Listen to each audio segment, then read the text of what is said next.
वाशिम बाजार समिती ठप्प, तिहेरी संकटाचा फटका, 5 एप्रिलपर्यंत शेतमाल खरेदी बंद।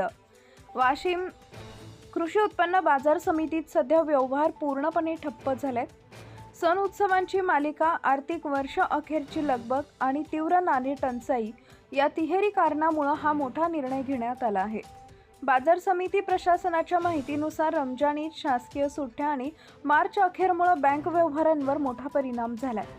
व्यापारी आणि अडत्यांकडे रोख उपलब्ध नसल्याने त्यांनी खरेदी व्यवहार तात्पुरते बंद ठेवण्याची मागणी केली होती। त्यानुसार 5 एप्रिलपर्यंत शेतमाल खरेदी पूर्णपणे बंद राहणार आहे। या निर्णयामुळे शेतकरी, व्यापारी आणि अडते यांच्यात चिंतेचं वातावरण निर्माण झालंय। शेतमाल विक्रीसाठी आलेल्या शेतकऱ्यांना मोठा फटका बसण्याची शक्यता व्यक्त केली जाते। आपल्या परिसरातील ताज्या आणि महत्त्वाच्या बातम्या पाहण्यासाठी आजच आपल्या धुमाकूळ महाराष्ट्र न्यूजला YouTube वर सबस्क्राइब करा आणि बेल आयकॉन प्रेस करा।